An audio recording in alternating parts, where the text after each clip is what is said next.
Ayun, good morning po, Sir Nick. Opo, Opo. magandang umaga po sa inyo lahat. Opo. Una ho sa lahat, ito pong Philippine Footwear Federation. Sino-sino po yung mga miyembro nito, sir? Miyembro namin, marami po kami, 39 kaming participants ngayon sa bazaar. At 39 yung magbabag ay 34 naman po yung nagtitinda ng shoes. Opo. Sir Nick, ang Marikina talaga namang kilala sa mga dekalidad ng mga sapatos. Ano po ba ang layunin, Sir Nick, ng pagsasagawa ng Marikina Balik Eskwela Shoe Bazaar ngayong taon? Opo, makatulong po kami sa aming mga manggagawa para kahit papaano magtuloy-tuloy pa ho yung aming gawa. Katulad ng mga sapatero namin at mga mag-aareglo, natutulungan namin sila dahil dito. Actually po, nung 10 days namin pagtitinda dito, ang naging sales po namin ay umabot na po ng 2.7 million. Wow! Pesos. Oo. Opo, kami po ay nag-start nung May 14 at magtatapos po kami ng June 21. Medyo matagal pa naman. Opo.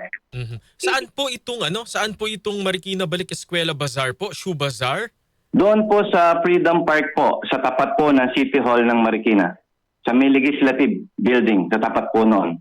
Kumbaga nakaano po, no? Yung parang Freedom Park, ibig sabihin po yung open air. Opo. Opo, Sir Nick, gaano po ba kalaki yung matitipid po ng mga nanay natin kapag po dyan bumili ng sapatos ang kanilang mga anak? Siguro po mga 40% to 50% Wow. matitipid po. Kasi po sa mall, ang sales namin sa mall, mga 1.3 na, 1.5. Doon, makukuha niya lang ho ng 900, 800, yung mga pang-school po. Yun po kasi yung susunod naming tanong kanina. Kaninang tanong pa namin. Kapag po quality, medyo Iniisip mo mahal. pricey yan sa mall Oo, kasi po diba? kung genuine leather po, yung talagang gawa sa balat ng hayop, dyan po sa Marikina Shoe Bazaar, magkano po yung pinakamura at pinakamahal din? Yung pinakamahal ho, siguro mga 3,525. Balat na po yun. Tapos yung pinakamura, meron hong 800, 850, 900. Ganun po. Iba-iba ho eh. Yung ganun po na 800, ano po yun? Genuine leather po o man-made leather? Synthetic. Leather na po yun. Wow. Leather na po. Opo. Tsaka ito po ba, tahina ito, Sir Nick? Kasi yun ang kadalasang problema ng mga sapatos sa mga bata. Pag yung dikit lang, dikit lang, madaling masira. Oo. Lalo kapag ikaw ay nalusong sa gutter dip na baha, umaangat agad, bumubo ka agad. Hindi ho, may tahi po iyon. At hindi ho po pwede na magtinda kami doon kasi mayroon kaming kwalifikasyon. Kasi po, hindi po namin pwede kami magtinda ng ganung madaling masira. Dapat ho, matibay, maganda. Tsaka ho, may quality. Yun po ang aming inaano dyan. Kasi po, nakakahiya. Kasi ang Marikina, kinikilala bilang isa sa pinakamagandang gumawa ng sapatos. Tapos sa mga ganong sistema, masisira po tayo. Yun po ang iniingatan namin. Napakagaling naman nun. Kumbaga may standard sila, partner, Opo. na pinagbabasihan. Opo. Kung gayon po, ito hong mga balat, saan po natin sinusource out po? Balat po ng ano? Balat po ng baka. Cow leather. Opo. Dito rin Tapos sa po, Pilipinas. Opo, sa may kawayan po, Bulacan po kami kumukuha ng leather. Diyan pala May sa kawayan. aming Kaya lugar. natutulungan pa rin po namin yung mga kapwa nating mga Pilipino na nag-ano ng mga leather sa Bulacan. Opo. Yung mga gumagawa. Very Opo, good. doon po. Pero sir, maliban po sa balat ng baka, ano-ano pa po yung balat na Balat ng senador. pwede ba yun?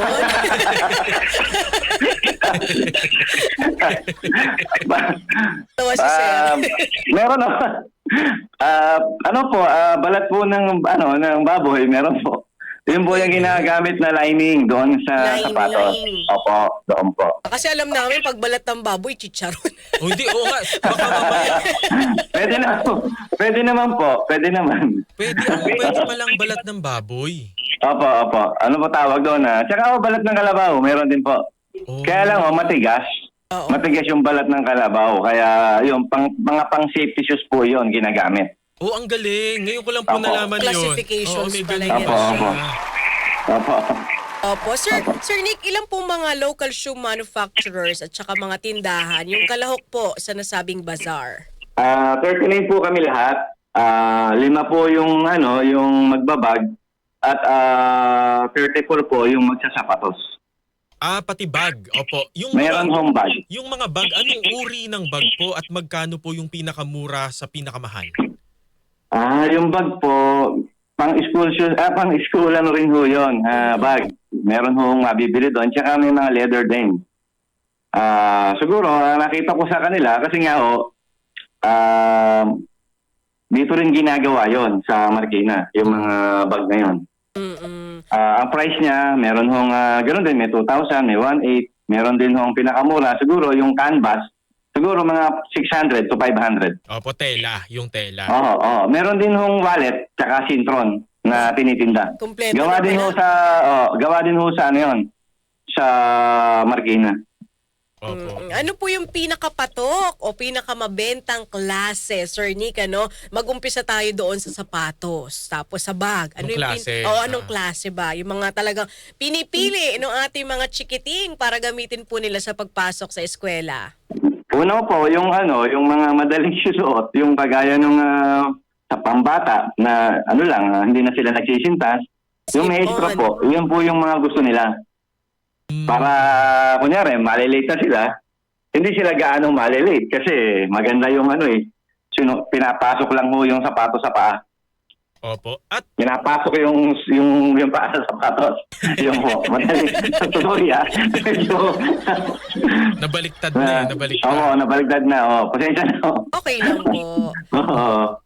Pero Sir Yun Nick, po. paano po ba alagaan ng leather? Kasi may mga leather po tayo, especially sa mga bag, na kapag sabihin natin na hindi Na-stuck okay ba? yung kanyang ventilation, Oo. inilagay mo sa box, agad-agad, nagkakaroon para siya ng amag. Buk-buk-buk. Opo. Or Totoo po yan. Oo. Opo. May ipapahid lang po tayong conditioner doon. Yung wipe out, mabibili naman po yan sa mga sa mga hardware. Papahid lang po 'yon para bumalik uli yung at hindi na muling amagin. Meron din meron nung purpose para mawala 'yon. Opo. Diyan din po sa bazaar may mabibili rin hong mga ganon. Meron din po, conditioner. Opo. Meron din po. Mhm. Marami hong klase yan marami pong klase. May wax na ipinapahid. Ganon din sa sapatos para hindi siya amagin. Kasi po yung sapatos, once na yan na leather, nabasa at natuyo, meron hong mga amag yan amagin po yan. Ganon po. Mhm. Kaya po dapat yan, pagka natuyo, pahiran agad ng conditioner. Kasi titigas ho yung balat Opo. Titigas. Kaya ganon. Meron din ho ako nakikita. Anong opinion nyo doon? Yung mga sapatos po na mukhang leather pero goma pala. Yung kumbaga pang baha po. Yun? China po yun China po yun. China po, hindi tayo gumagawa ng ganun. May mga rules and regulations po kami sa ganyan na hindi po pwedeng magtinda ng ganyan. Dapat gawang Marikina para maayos po lahat. Oo. Kasi once na mayroong mga ganyang problema, inire-report po sa akin yan at kinakausap namin yung manufacturer mismo para po mapagsabihan sila. Kasi meron hindi naman perfect. Minsan, sinuot yung sapatos, tapos natanggal yung barrels o natanggal yung snap. Inaano namin yan, kinakausap. Kasi handmade, halos kalamihan, handmade po yung paggawa ng sapatos sa Marikina. Kaya tinutulungan namin sila para ma-improve pa yung gawa nila. Oo. Para gumanda.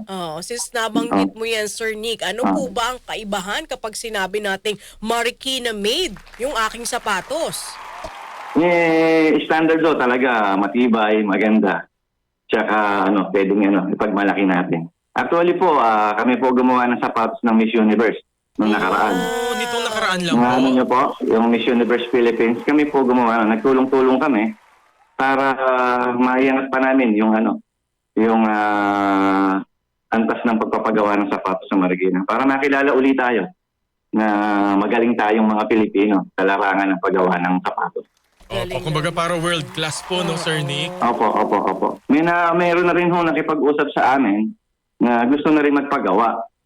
Kunyari, ano po, yung bansa ng Mexico, gusto nila makipag-coordinate sa amin Mm-mm. para gumawa ng sapatos ng mga mga contestant, baka sa amin pagawa, ganun. Nakikipag-ano sila sa amin. Nakikipag-communicate. Kumbaga kayo Ayun po po. yung official footwear sponsor ng Miss Universe. Opo. Patulong po yun ng aming mayor. Mayor Man Teodoro at Congressman Marcy Teodoro. Yung aming pong pwesto dyan ay libre. Wala kaming binabayaran. Yan po ay tulong sa amin ng city government Opo. na wala kaming binabayaran. Kaya malaking yun. Tulong at Tulong na rin. papasalamat sa kanila. Opo. Para din po sa mga sapatero natin. Sir Nick, paano po kung malayo sa Marikina? Paano ho kaya makakabili yung mga kababayan natin? Halimbawa po, Northern Luzon, o kaya po Visayas, Mindanao. May mga naman po, meron naman kaming sa mga Shopee, meron naman po kaming mga pwede naman nilang hanapin yung mga brand na yon. Gaya ng mga, di ba po, mga Lalamove, ganyan. Pwede naman TikTok. Opo, pwede rin dyan. Pwede rin Opo, pwede umorder. naman po. Opo, pwede naman po umorder. Ayun. Sige, Sir Nick. Nasa inyo po ang pagkakataon para imbitahan ng ating mga kababayan, ang mga misis at mga chikiting para po bago magpasukan, dyan po sila pumunta sa Marikina. Okay, maraming salamat nga pala sa inyo. Inaanyayahan namin lahat ng mga may anak na nag-aaral pa. Pwede kayong pumunta dito sa dito sa likod ng city sa Santa Elena, dito sa Freedom Park. Mura lang po ang ating mga sapatos na mabibili, mga pambata, pang high school at pang opisina, meron din po. Pwede rin. Saka mga tsinelas, marami po. Saka po safety shoes, tawag dito, meron ho din kami mga tsinelas na mga pambahay, mabibili. Kumpleto po.